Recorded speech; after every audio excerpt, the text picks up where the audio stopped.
He's undoubtedly been weakened. I mean, essentially, firstly, his whole rationale for the war has been publicly, sort of told as a lie on television and on social media channels. So that can only be a weakness in his approach. Secondly, he's had a mutiny that took control of Russian military headquarters and then looked like it was heading up the road to Moscow with very limited sort of attempts to stop it. That could only have been construed as weakness on his part. And then we still don't know what's quite ended up happening. Yes, we've heard that sort of Wagner have now, kind of disappeared and will be going to Belarus or will be sort of immersed in the Russian armed forces.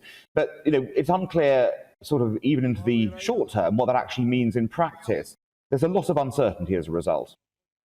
An expert on global politics, foreign affairs. What does this mean in terms of the entirety of the world and the different powers competing? What does this mean for China, for example? Does the weakening of Putin mean a greater role for China and other regimes?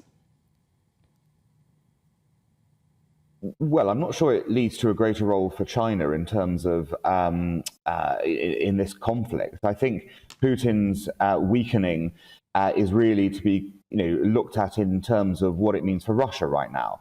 And for Russia, it shows that things are going very badly wrong in Ukraine. They're going very badly wrong in Russia itself.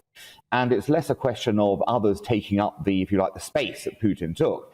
It's more a question of really how stable is this regime into the medium term, and will we see a change of leadership soon that'll make a big difference to how Russia itself faces upwards, and that is what will have an impact then on other countries following. So what does Putin do now? The man has been bruised, potentially humiliated by what has happened. What can he do? His goal will be to quickly end this war as possible. What can he do to escalate matters? Will he escalate matters? Does he have control over his own military? What happens next? Well, I think he's got control over his own military. I mean, don't forget this was a mercenary force. There was essentially an adjunct to the military force that he lost control over. And when you invite mercenaries in, you must always assume that at some point the mercenaries may decide to try and sack Rome rather than go and sack the barbarians. So there was always that aspect. But what he really needs to do now is to, I suppose, send a message. You've got to remember Russia is essentially a criminal mafia state.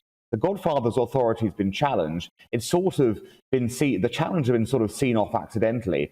I wouldn't be surprised if either Prigozhin now has to go and prove himself in some way that he's loyal, i.e., if he does end up in Belarus, that he menaces Ukraine from the north and does something for Putin to show he's coming back, or frankly, we might end up with his corpse appearing very shortly, because that's the other way the Godfather can show he's restored control over this situation. I don't think it makes any difference, particularly on the battlefield right now.